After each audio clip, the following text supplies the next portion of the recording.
Good day, everyone. Today we are to talk about the norms, which is a continuation of our discussion on culture and moral behavior. Pag sinasabi nating norms, ito yung mga pamantayan, mga pangkulturang pamantayan na ginagamit natin para matukoy or para masabi if that action is considered right or wrong, or is it good or bad. When we talk about norms, we talk of expectations of proper behaviors are not the requirement of that behavior. Kaya pag meron tayong nakikitang mga gawain, so for example, yun yung judgment natin if that activity or that action is good or bad. That is why we say that norms may be prescriptive, no? Or disencourage positive behavior. It can be like that of saying, be honest, be faithful, be loyal. Diba? Or it can also be prescriptive. No? Pag sinasabi nating prescriptive, these are uh, judgments which discourage negative behavior. Like for example, do not cheat or do not plagiarize. Those are examples of prescriptive norms. So una-una, norms can be prescriptive or prescriptive. Also, norms impose a sense of order and control on aspects of life that might otherwise appear chaotic or unpredictable.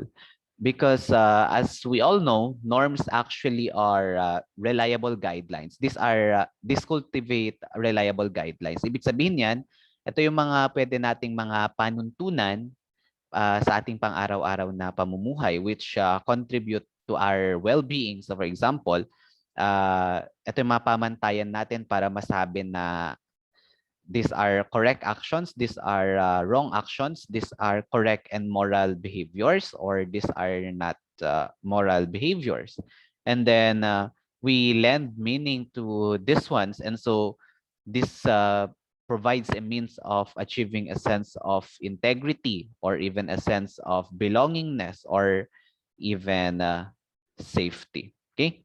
So, ito yung tinatawag natin na mga norms. They define how to behave in accordance with what a society has defined as good, what the society where we live in has defined as right, important, and we would know also that these norms are being adhered to by majority of the members of the society. So norms also actually can be internalized, okay? Which would make an individual conform kahit walang reward or walang fear of punishment if these norms are internalized, which for example, our cultural norms na tinatawag, it could be, no? Kahit walang punishment, kahit walang reward, we would always do the action because we have already internalized these ones. And we have different types of norms. We have the formal and then the informal norms. So what are formal norms? First of all, first thing to consider is that formal norms were actually established written rules. I repeat, established written rules. These are behaviors that worked out or that are worked out and agreed upon in order to suit and serve the most people. Okay? So, yung mga batas na ginagawa ng ating legislative officials, no, the Senate or the Congress, the laws, we also have manuals, employee manuals, college entrance examinations, the requirements, and then yung mga nababasa natin na no running doon sa gilid ng mga swimming pools, no U-turn, 'di ba? So these are all formal norms. Nakikita natin, these are already established. These are laws. So these are most specific and clearly stated of the various types of norms, unlike informal norms, no? And they are most strictly enforced, 'di ba? So, for example, meron tayong tinatawag na monetary values, 'di ba, sa pera. 'Di ba? Money is highly valuable in the Philippines. So monetary crimes are punished, 'di ba? Yung paggawa ng pekeng pera, it's it's punishable by Philippine law, or robbing a bank also. These are punishable by law, 'di ba? And banks and the Philippine Central Bank, no, or the Bangko Sentral ng Pilipinas are spending millions, no. They go on great lengths just to prevent such crimes, because this is embodied in the law that we have here in the Philippines. Okay? So, mga anti-theft activities, 'di ba? However, etong mga formal norms, even though if these are written, they are and they are also reflected in cultural values, they often vary various degrees. Kaya meron tayong tinatawag na may mababa lang na kaso, mababaw lang na krimen na sinasabi, 'di ba? So for example, social norms in driving while drinking, 'di ba? Meron tayong batas na nagsasabi na bawal magmaneho yung mga lasing, or bawal magmaneho yung mga lasing.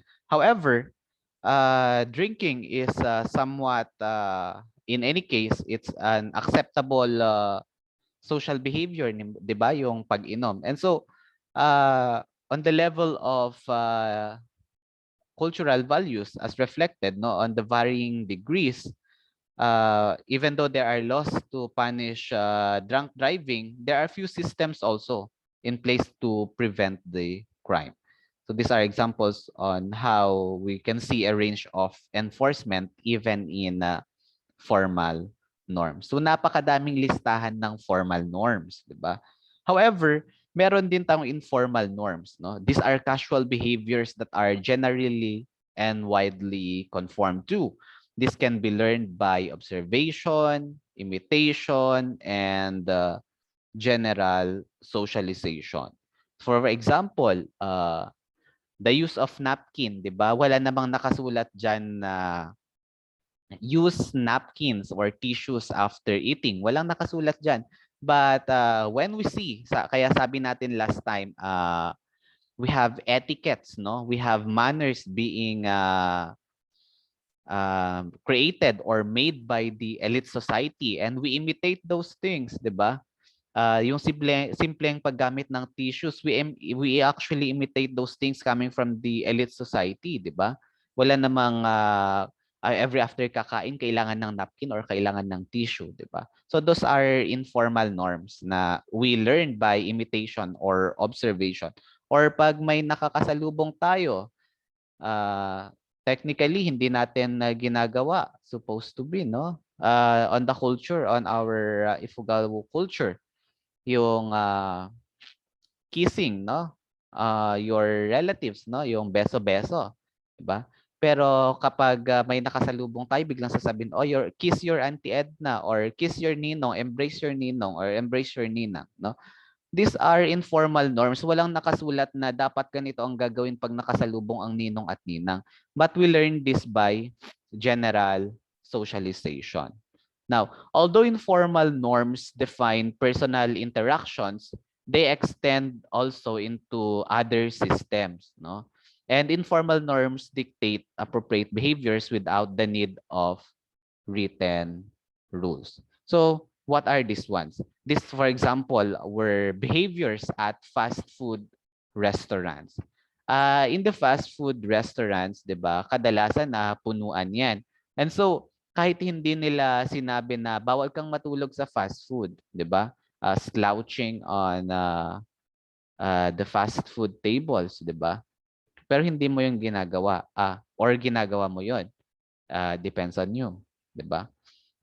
Sitting down at a table with strangers, in as much as possible hindi tayo nakikupo sa hindi natin kakilala, 'di ba? Those are informal norms. Kasi it could be na we are sending images like papansin naman tong taong to, or sasabihin nung nakiupuan mo na walang modo, you are ill-mannered, 'di ba? It can be also that sasawayin tayo kapag bigla tayong aawit-awit habang nagpe-prepare ng condiments natin, 'di ba? So these are informal norms, okay? So they dictate appropriate behaviors without the need of written rules, okay? Aside from these ones, we have here the types of norms, no?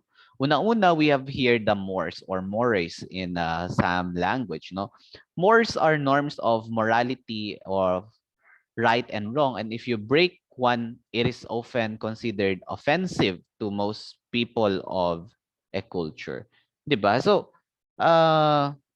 these are the moral views and principles of the group. And so sometimes pag na-violate natin itong mga pamantayan na ito, this could lead to serious consequences, okay? Because some Moors, no, some of the strongest Moors were actually protected with laws or what we have called or classified earlier as formal norms. There are written rules for it, diba?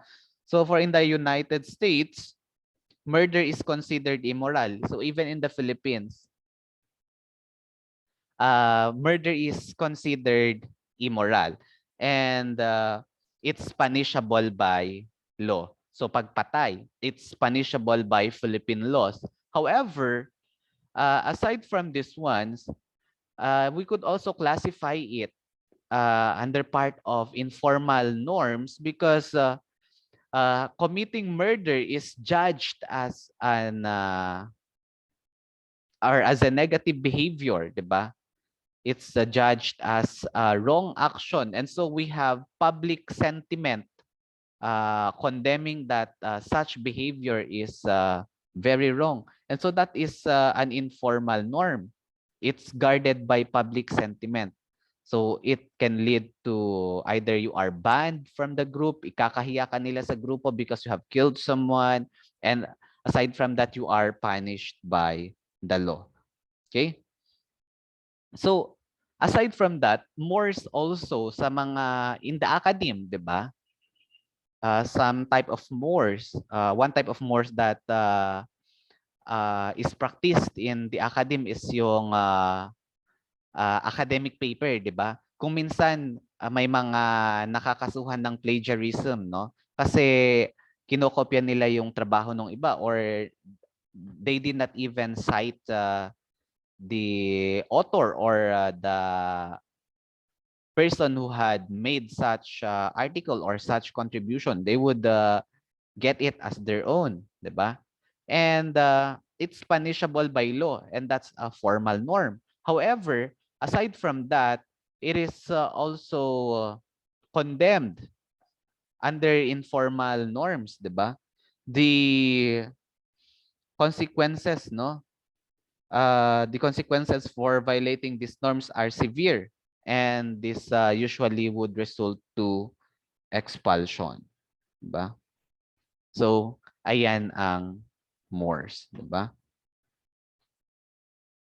Morse also could be under the informal, no?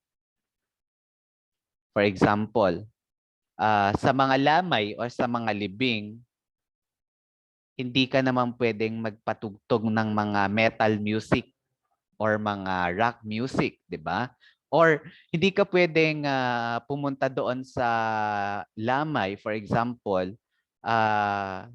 in elite societies, pag sinasabi nating lamay, they would either use white or black na mga damit or those gray. We call those gray types of shirts, yung mga or gray types of colors, yung mga mellow, 'di ba? Yung mga dark aspects which could represent either yung death or kawalan or pagkawalan, 'di ba? But here you are, pupunta ka sa lamay, naka-pink ka, 'di ba? Mga stabilo na mga kulay, 'di ba? Yung pang Christmas tree na kulay. You are condemned on the fact that they would judge you as one of those na hindi nakikiramay because pagpunta mo doon, black and white lang ang damit nila, pink or neon green ang iyong suot, no? So these are some Morse na kailangan nating tignan. Kasi dito nakikita ang dito nila na ibe-base, no, the judgment of the public towards you, di ba? So these are Morse. Then we have folkways, no? Folkways. These are behaviors that are learned and shared by a social group that we often refer to as customs, no? In a group that are not morally significant, but they can be important for social acceptance. Each group can develop different customs, but there can be customs that embrace or that are embraced at a larger societal level. So for example, sitting in a classroom, no? Sitting in a classroom, 60 kayo lahat. Walang sinasabi na bawal kumain sa classroom, no? Pero ikaw itong tipo ng tao na habang nagle-lecture sila, kahit sinabing you can eat, pero habang kumakain ka, narinig yung pag-chew mo ng bubble gum or nagpapaputok ka ng you are blowing some bubble gums on your mouth, di ba? And that would disrupt the flow of discussion. And that could be grounds for people to judge you as ill-mannered, no? Or uh, you are not abiding to unwritten norms or unwritten standards like that of being disciplined even at times na hindi nila sinasabi, 'di ba? So, you should not chew loudly because that would be considered rude, 'di ba? And it's against the class customs to do so. So, aside from that, it can be also na biglang lalabas ka without saying excuse me sa or oh yeah, excuse me or may I go out sa yung teacher. Though for example, college students would just stand up and move around and they would move out of the class, no? However, we have classroom customs, no? For example, there's always the thing called respect, 'di ba? Which should also be practiced by the students going inside that certain classroom. Okay? And many folkways were actually taken for granted. And people need to act without thinking in order to get seamlessly through daily routines, no? They can't stop or they can't even analyze every action that they have already made. Okay? Kaya kung minsan yung iba nakukulture shock na lang because classroom customs sa pinanggalingan nila are very much different, no? Sa kanilang na pinag-transferan. Folkways might be small manners learned by observation and it can also be imitated, but it's not trivial, di ba? However, they also help to negotiate a sense of belongingness towards the society who is practicing that given culture. And lastly, of course, the taboo, yung mga pinagbabawal. This goes a step farther and is a very negative norm that should not get violated because people will be upset, no? And additionally, one may get excluded from the group or society. Mga pinagbabawal, no? For example,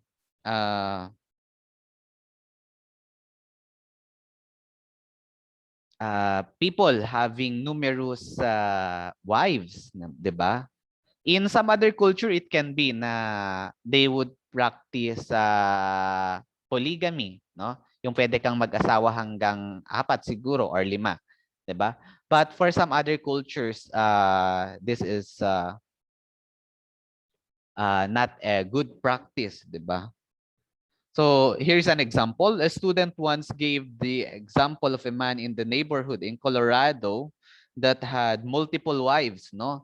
And that man also had 10 different children from the women. in most American culture, or even here in the Philippine culture, except of course our Muslim brothers, it is not acceptable to have such number of wives, di ba? Sobra sa isa, di ba? Ano yun per schedule? 11 to 12 yung Mrs. number 1 and then 1 to 2 yung Mrs. number 2, di ba? But there are also instances where having multiple children and multiple wives would not be seen as a taboo, 'di ba?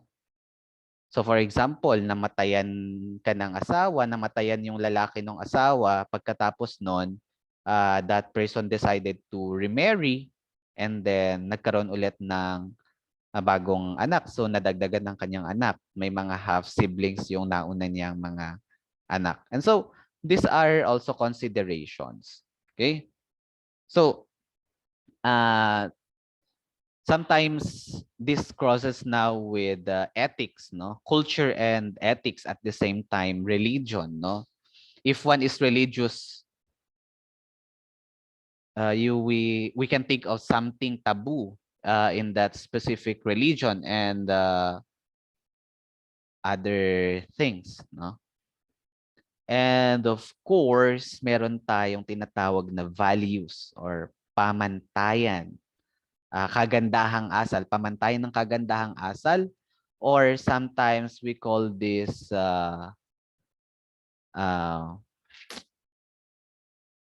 as collective representation of what constitutes a good life, di ba?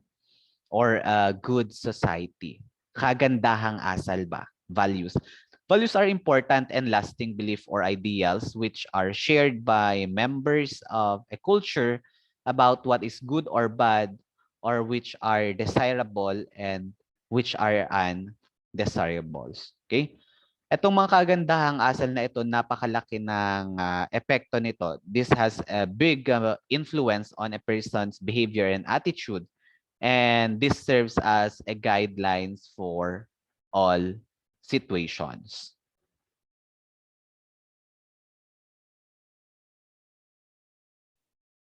Okay.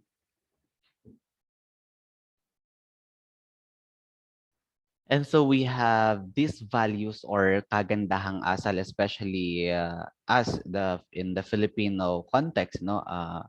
Yung pagpapahalaga sa pamilya, honesty, what else? The humility, and then being hospitable, yung mga ganong values, mga kagandahang asal, which are reflected in the Filipino families. Okay? So these are the values. Aside from that, of course, when we are talking about norms, folkways, taboos, this all boils down to the context of what we call the cultural behaviors. So based on our different cultures, no? And based on the different locations, at the same time based on different family groups that we have, as well as the different communities where we belong to, we learn the behaviors which we demonstrate on our daily lives. Okay, and these behaviors or informations can be passed from the parents, no, to offsprings as well through the processes of imprinting and imitation. Kaya sabi natin, napakalaking impluensya ng pamilya, the community, the school, the religion, and the mass media. These are the factors which would eventually influence our cultural behavior or the molding of our cultural behaviors, which in turn would transcend also to our lives when we socialize with other groups of people. Okay, so these are cultural behaviors. Cultures vary substantially in both moral judgments and moral behaviors. And there are cultural variations in morality within the societies, and this vary as much as morality between societies. Okay? So the variations can be basis of future studies on the moral thought and human behavior, as this raises questions on the normative theories. Okay, so since we are living in an interconnected society, we are living in a shrinking world wherein we are already interconnected through technology, we're interconnected through transportation and all those developments, no? We have what we call the cross-cultural relationship. And what is this? The idea that people from different cultures can have relationships that acknowledge, respect, and begin to understand each other's diverse lives. Why? People with different backgrounds can help each other see possibilities that they never thought were there because of these limitations. Dati-rate, uh, we have this so-called centrism, no? Centrism wherein we believe our culture is superior to that of another culture, or we believe that our culture is inferior to that of other culture. We have lived under the shadows of Eurocentric individuals, no? Yung mga colonizers who have colonized the Philippines. We have those people from the West, no? The United States, Europe, or the Americas as a whole, 'di ba? So, we have been under their shadows. And so we have already adapted their culture. We have already adapted their traditions, the way we dress, the way we think, even the way we pass laws, 'di ba? So, for example, yung 1987 Philippine Constitution, it was actually crafted based on the, or even in the other constitutions, no, ng Pilipinas, it was crafted based on the American Constitution, 'di ba? And so we have already adapted those things, and this limits us, no, to see the context of oriental on the oriental aspect, no, the oriental context, yung sa atin naman, the Filipino uh, values, 'di ba? And so because of cross-cultural relationship, makikita naman natin yung importance ng sarili nating kultura, 'di ba? Because we lived in eras where we are as we have said earlier, we are overshadowed, no? And so parang ang baba ng tikin natin sa ating kultura. But then again, because of cross-cultural relationships, no, the emerging theories and the emerging studies, makikita din natin ang kahalagahan ng ating kultura, in which there are also good aspects of the Filipino uh, culture, which can also be adapted in the crafting of laws, as well as in the manners which could best represent a Filipino or Filipina, 'di ba? Traditional practices in certain cultures can restrict opportunities, no? Because they are wrong according to one specific culture. But because of cross-cultural relationship, people are now exposed ultimately to new ideas. We are becoming aware of these new possibilities. And this provides hope that new opportunities will be discovered, no? And at the same time, uh, it is also threatening. Okay? Bakit? Once relationship in culture occurs, no one now, no one or no group can no longer claim that any single culture is the absolute truth. Which is sometimes we could also consider that as a good aspect of cross-cultural relationship. Because we are already exposed to that, and we have viewed these other cultures based on each other's diverse lives, hindi natin kino-compare na mas mataas yung kultura namin, mas mataas yung kultura nyo, 'di ba? And so we create what we call relativism. Okay? Hindi na siya absolute. Wala nang moral judgment na absolute. Because for example, in the acts of the Eskimos in the 1970s, Uso sa Eskimos yung tinatawag natin na infanticide, no? Lalo na sa mga babae. In order to uh, preserve, no, yung kanilang patriarchal society, at the same time yung control ng population, 'di ba? They are actually killing babies. Pag babae, pinapatay ang mga 'yan, 'di ba? Kaya uso ang infanticide by the Eskimos. But in all other parts of the world, they condemn infanticide because majority of the culture would say children are blessing, 'di ba? Siguro pati sa Pilipinas, we always consider children as blessing, kaya kung minsan napaparami tayo ng magiging anak, 'di ba? So that's cross-cultural relationship, which now created what we call cultural relativism. Now, cultural relativism is the ability to understand a culture on its own terms and not to make judgments using the standards of one's own culture. And we try to promote understanding of cultural practices that are not typically part of one's own culture. So on your screen, mapapansin nyo on the left side, were two women basking on the beach, no? Na naka-two-piece, naka-bikini. In their own culture, in their society, it's acceptable, it's just normal, 'di ba? Kaya kung minsan mapupunta kayo sa beach, it's just normal to see this kind of clothing. But on the right side of your screen, mapapansin nyo dyan, a woman covered, no, in black clothing, the hijab, or sometimes yung, or the burqa, 'di ba? The hijab. In their culture, ang asawa lang nila na lalaki ang pwedeng makakita ng kabuuan ng kanilang katawan, the face, even the hair, 'di ba? So mapapansin natin diyan, we develop the ability of respect on cultural relativism. We develop the ability of respect since we are viewing it on their own culture. At the same time, on the right side, kung minsan we would judge it as parang binebenta nila ang kanilang mga laman, 'di ba? Or ang kanilang katawan because of those kinds of clothing na two-piece lang, bikini lang. And so, because of cultural relativism, we would promote understanding of cultural practices. Okay?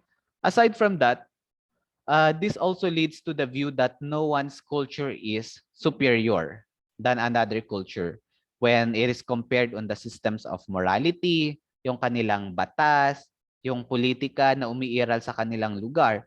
And so it is a concept, no, that cultural norms and values derive their meaning within a specific social context. It depends on what community that person belong, or what type of cultural practice have they been practicing. So on your screen, mapapansin nyo dyan, on the left side is Victoria's Secret supermodel, no, si Candice Swanepoel, 'di ba? So ganyan ang pamantayan on some or majority of the western countries, no? Ganyan ang pamantayan nila ng beauty, 'di ba? Dapat maputi, matangos yung ilong, dapat kakaiba yung kulay ng kanyang mga mata, 'di ba? The facial features, 'di ba? So, this is the standard of beauty on that certain culture. However, on the right side, makikita nyo dyan, an Australian supermodel as well in the name of Daki Thought. 'Di ba? A black woman, 'di ba? Dark-skinned, 'di ba? So mapapansin natin diyan, on our own context, who is more beautiful? 'Di ba? Who is more beautiful? Since we are practicing, no, what has been thought to be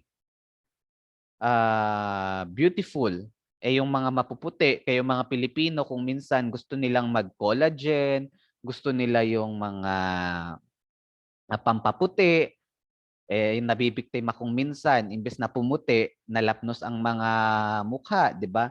Gusto nila ng mga pampakinis, kaya dami-daming pinapalagay sa mukha, di ba? Because we are influenced by Westerners, and so that is our standard of beauty. But if we are living in areas where we appreciate the dark skin, no? The darker skin tones, 'di ba? Ma-appreciate natin yung kagandahan, also the beauty. And so with cultural relativism, we could say that these two are beautiful in different contexts. Okay? Ganun po. Now, what are the types of cultural relativism? The first one, we have here the absolute cultural relativism. Or it says here, everything that happens within a culture must and should not be questioned by outsiders. It's absolute. This is displayed in many cultures, especially in Africa, no? So, for example, on the practice of female genital cutting, the FGCs. So, normally, pag sinabi nating circumcision, no, or yung pagtutuli, kadalasan ang alam natin, these are practiced among men, diba? Sa mga kalalakihan, the circumcision. But in some parts of Africa, meron silang tinatawag na female circumcision, yung female genital cutting, the mutilation of the female vagina, no? Yung clitoris. Because some cultures believe that the clitoris of the females were actually the source of evil, the source of lust. Okay? And so they have to cut it, to cut the source of evil. 'Di ba? Kaya kung minsan maraming cases na, especially in most parts of Africa, we have Mali, we have Zimbabwe, the Democratic Republic of Congo. Medyo parang katulad din lang ng Pilipinas in a lower context, no? Majority of the poor countries in the world were actually situated in the continent of Africa. And so mababa din yung kanilang healthcare. And this culture, no, the female genital cutting, or we call the FGCs, or the female mutilations, maraming naire-report na namamatay ng mga kababaihan because of infection, because of that kind of practice, no? So based on the context of absolute cultural relativism, hindi natin pwedeng ma-question yan because that is their culture. And if we have to respect the culture that they have, we should also respect that kind of practice, di ba? This is where culture now crossed lanes with ethics. Okay? Mamaya pag-usapan natin yan. Then of course, we have critical cultural relativism. Critical cultural relativism creates questions about cultural practices in terms of who is accepting them and why, who are doing them and why are they doing it. And so critical cultural relativism also recognizes power relationships. So on your right side, we have here Ding Dong and Marian tying the knot. So it's a man and a woman wedding, di ba? So it's generally accepted. It's generally accepted by the society in almost all parts of the world that the man is for the woman and the woman is for the man. But on your left side, di na natin nailagay na nating blurry yung mga pictures except the hands. Makikita nyo diyan two hands of two men. Yung isang lalaki, nilalagay niya ang wedding ring sa kamay ng isa pang lalaki because it's actually portraying a same-sex marriage. And so, is a culture practiced by members of the LGBT community. But because of cultural, on the context of critical cultural relativism, one would question, no, this cultural practice, di ba? Bakit ganyan? Bakit lalaki sa lalaki? Bakit babae sa babae ang nagkakaroon ng wedding ngayon, di ba? And so we question these people involved. Why are you doing that? And why do you accept those kinds, di ba? Bakit may mga countries who are already regulating same-sex marriage, di ba? Here in Asia, Taiwan is a safe haven for same-sex marriage, di ba? But in the Philippines, it's a big war, no? Big societal war among these groups, the LGBT and then the conservatives, no? So that is critical cultural relativism. Okay? So with that, we have what we call moral relativism. On your screen, it says in there, who am I to judge? Diba? Under moral relativism, it is the idea that there is no universal or absolute set of moral principle. Why? Sabi natin kanina, because of cross-cultural relationships, one would not say that his or her customs or his or her moral traditions are superior, or his or her culture is superior than the other, because we are now understanding them based on their belief and understanding, and not based on our understanding towards their culture. It's a version of morality, no? Moral relativism is a version of morality that advocates to each her own, and those who follow it says, who am I to judge? Okay? Sa kanila yan, it is accepted in their society. Who are we to judge? Diba? That is moral relativism. Okay? So, moral relativists argue that there is more than one valid system of morality. Because what may be moral in one society can be immoral in the other society. Like for example, yung sinasabi natin na having wives, no? More than one wives, no? So, in our culture, hindi pwedeng dala-dalawang asawa mo. But in some culture, it could be. 'Di ba? Wife number 1, 2, 3, and 4, and so on. So, those are the things that we should also consider. Throughout history, it reveals that no matter what we happen to believe is morally right and wrong, there is one person in this, or there is one person or culture that believes differently. 'Di ba?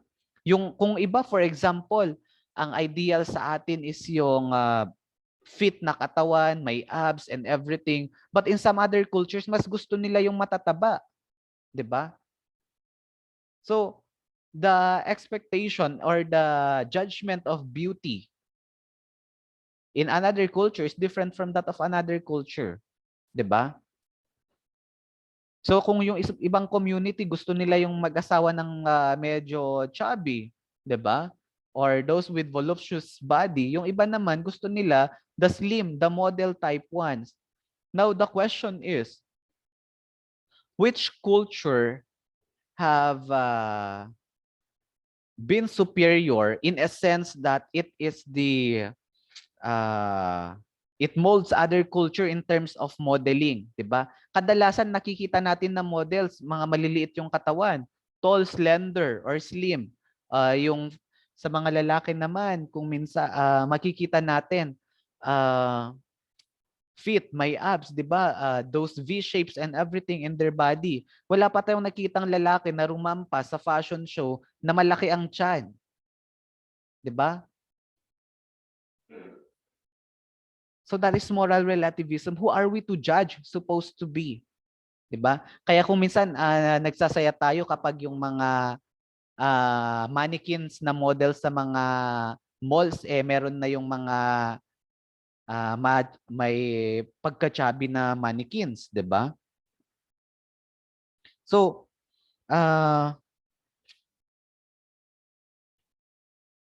moral relativism is also often used as a term of derision to refer to the idea that morality is dependent to whoever believes something that is right or wrong. Okay? And so, we have here valuable lessons from moral relativism. Unang-una, morality is not absolute. Hindi nila pwedeng sabihin For example, those coming from a different community would say, what you are doing is not morally upright.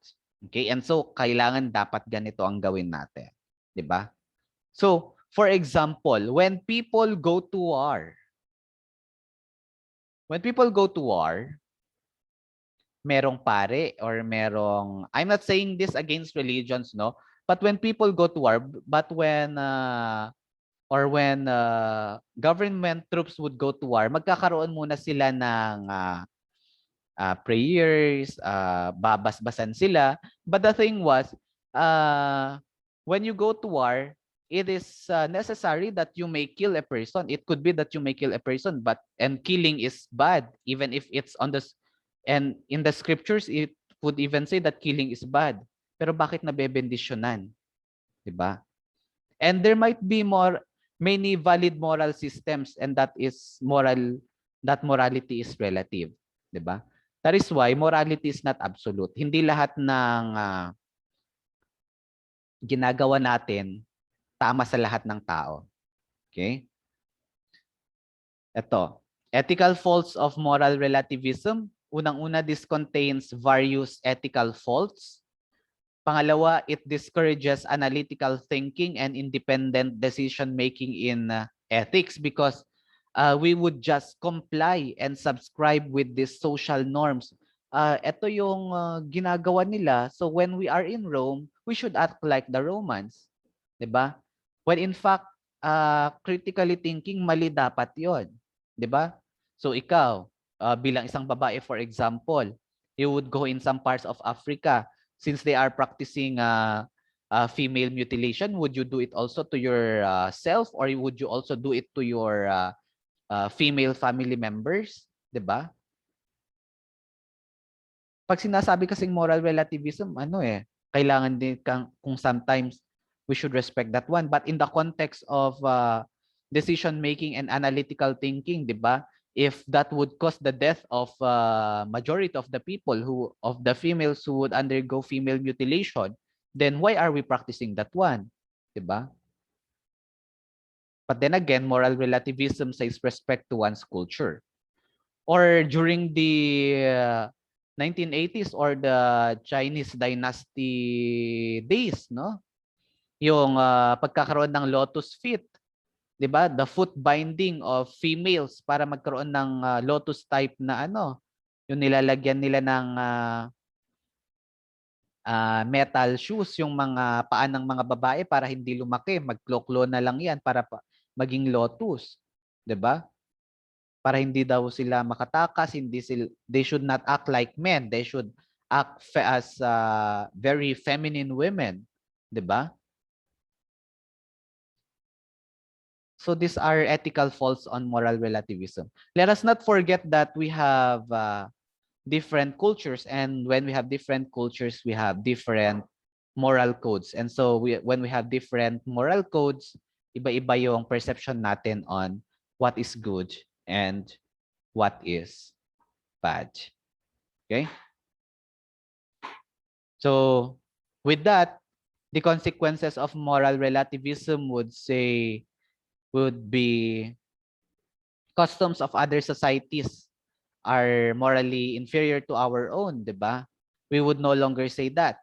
We could decide whether actions are right or wrong just by consulting the standards of our society. Ito yung sinasabi natin kanina.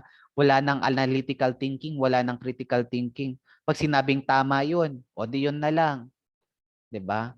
So for example, if in some other tribes, 'di ba, ira-round nila yung bowl ng tubig. So duduraan yun ng lahat ng mga tao, ipapainom sa'yo. Paano pag may sakit pala yung iba doon? But that is culture, di ba? Kailangan bang gagawin yon? And the ideas of moral progress is called into doubt. Okay? The activities. Okay? Again, these are norms, and these are behaviors. Ito yung mga pamantayan which would eventually influence our cultural and moral behaviors. Okay. With that, thank you for listening. I hope you have noted something out of the discussions. If you have questions, please send it on our GC. Okay. Thank you very much.